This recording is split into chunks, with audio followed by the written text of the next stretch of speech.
सिवान जिला के भगवानपुर महाविद्यालय भगवानपुर के परिसर में सुप्रीम कोर्ट द्वारा SC/ST आरक्षण में बंटवारे और क्रीमी लेयर का निर्णय दिए जाने के खिलाफ पूरे देश स्तर पर भारत बंद को लेकर समाज के लोगों द्वारा बैठक कर रणनीति पर विस्तार से चर्चा की गई।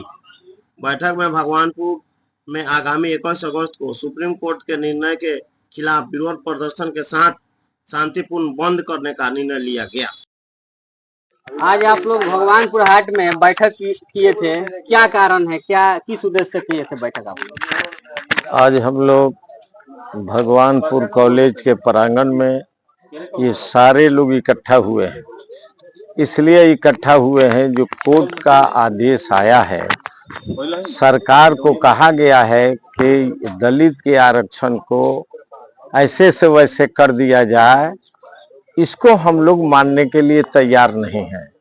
और सिर्फ दलित लोग नहीं, इसमें यादव हैं, मुस्लिम हैं, शर्मा हैं, सारे लोग इकट्ठा होकर बैठक किए कि नहीं, हम लोग 21 तारीख को यहाँ एक बैठक करेंगे और सरकार को ये बताना चाहेंगे कि नहीं, ये आपको कभी नहीं करना है कि आरक्षण का समाप्ति हो और दलित को आरक्षण नहीं रहे।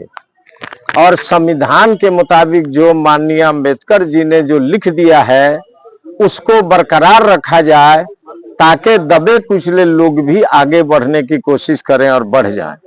अगर इसको कोई समाप्त करना चाहेगा तो हम लोग इसको बर्दाश्त नहीं करेंगे। और जब ऐसा होता रहेगा, हालांकि मालिक करे कि वो दिन नहीं आवे, नहीं तो जो आपको बांग्लादेश में हुआ है कहीं ऐसा ना हो जाए। मेरी ऐसे दुनिया के पालनहार से दुआ है कि ऐसा भारत में नहीं हो जो बांग्लादेश में हुआ है।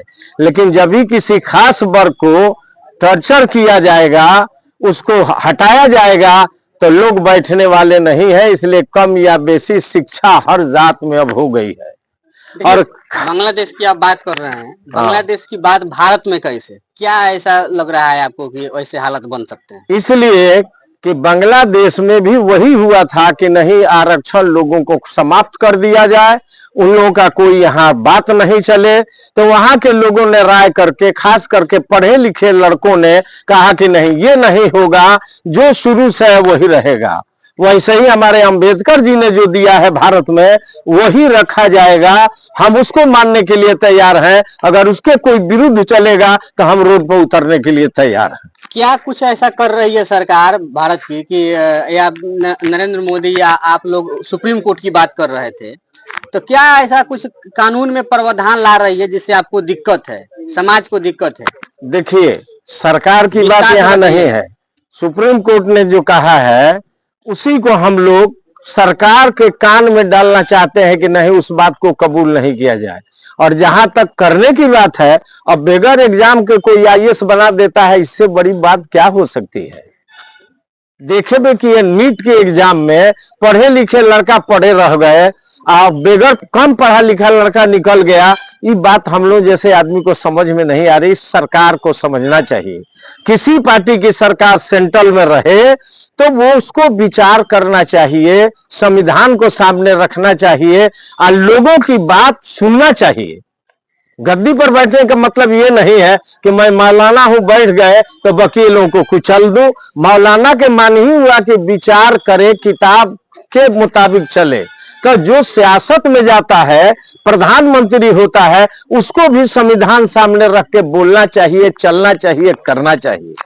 सरकार द्वारा मनोनीत किए गए हैं, इस पर आप क्या कुछ कहना चाहते हैं? ये मेरा छोड़िए, एक अनपढ़ आदमी, एक नाबालिग बच्चा से भी पूछिएगा तो कहेगा कि ये गलत हुआ है। ऐसा नहीं होना चाहिए।